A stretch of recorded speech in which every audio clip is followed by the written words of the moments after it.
Good morning, Spec Stormers. Today is Monday, March 20th, 2023. And today we've got a couple things for you.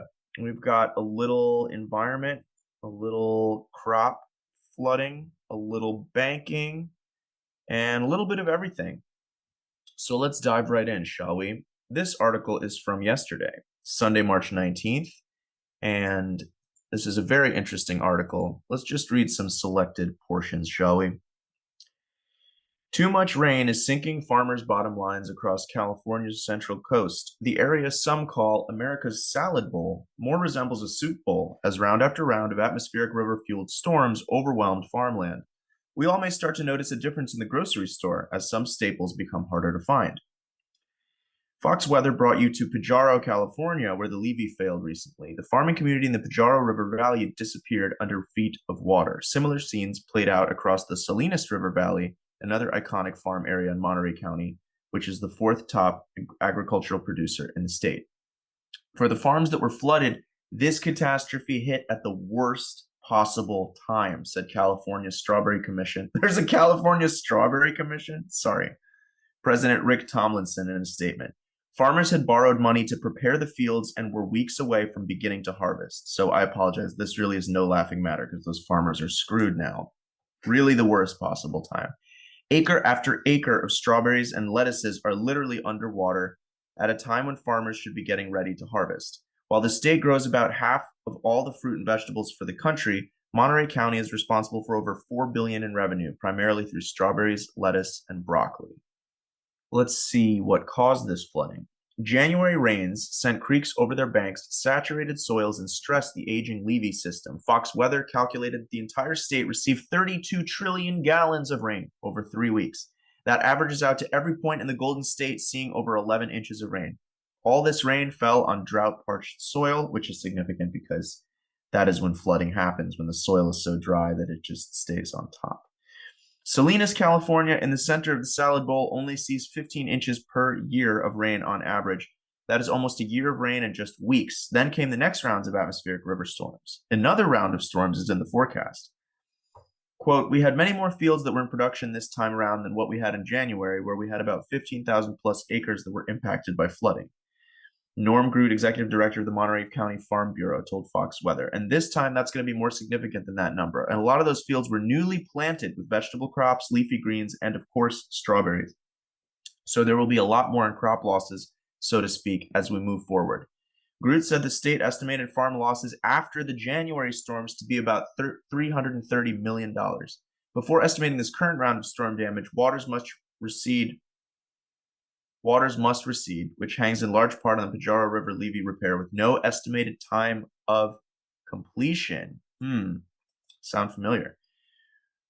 So, without going too deeply into it, this is a huge producer of crops for the entire United States. And this was the worst time for this to happen.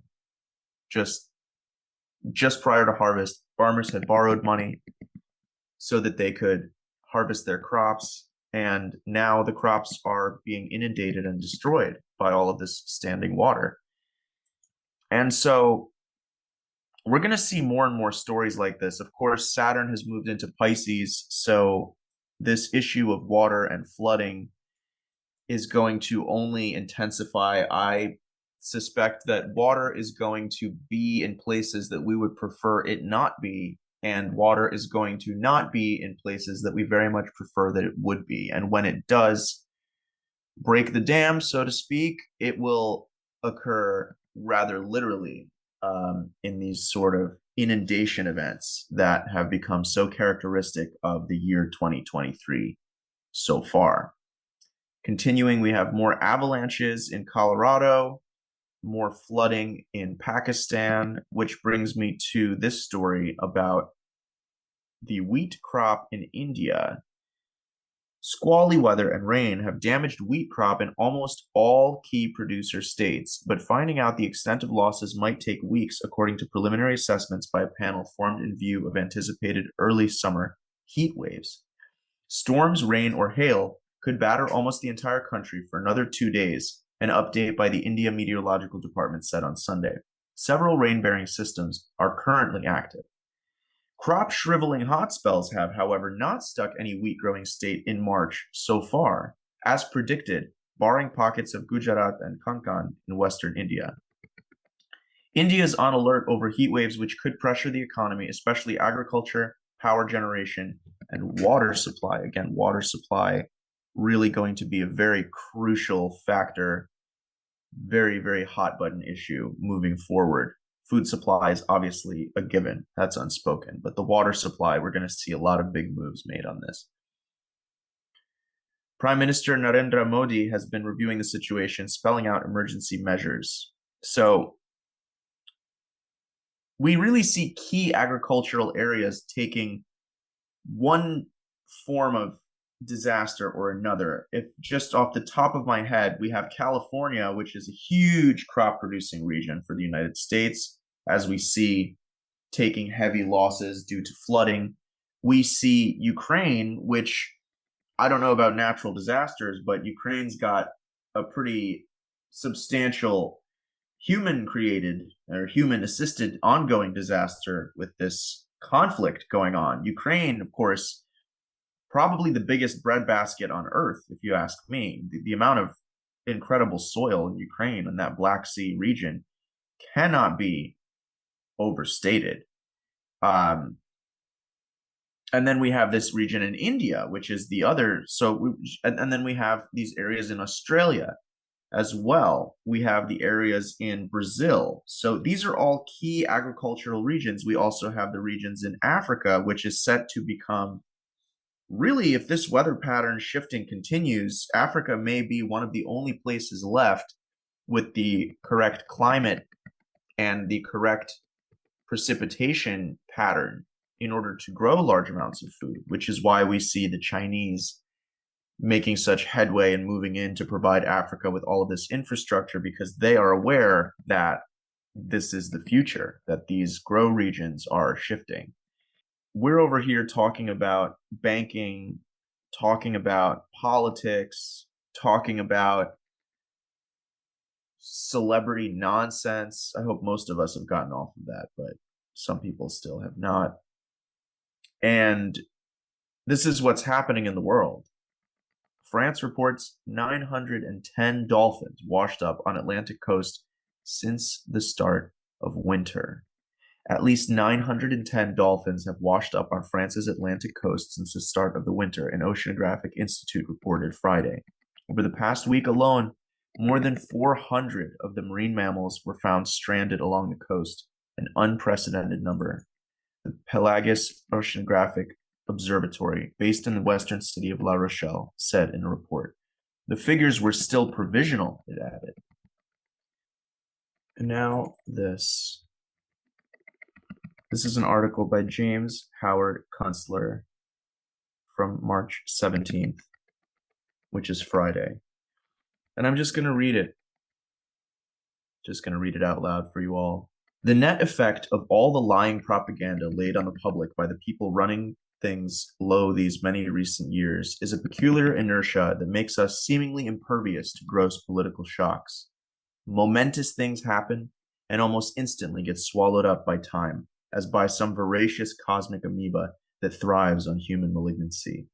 Case in point, the multiple suicide of several giant banks just days ago that prompted Joe Biden to nationalize the U.S. banking system.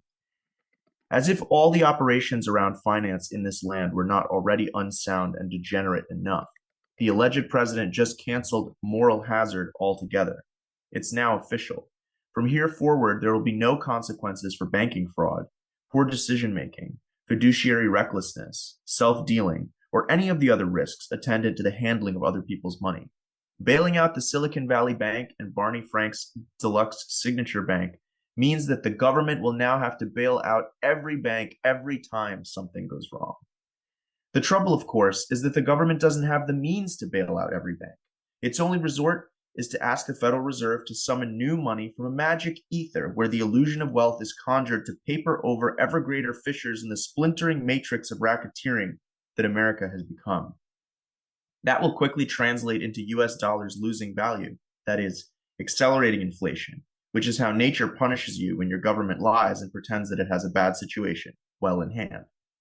Be advised, the situation is not in hand, and it is going to get a whole lot worse as new and subsidiary shocks thunder through the weeks and months ahead until the whole wicked business blows. Likewise, the reactions of our government will only get more tragicomically pathetic. The harder this gang of feckless, wannabe control freaks pretends to control events, the faster events spin out of control.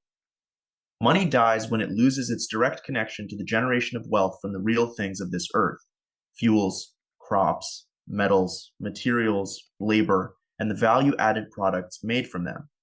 Since that divorce has already happened, the need arises for something else that can function as money, a store of wealth, an index of value, and a medium of exchange. The government will pretend that a central bank digital currency is that something else.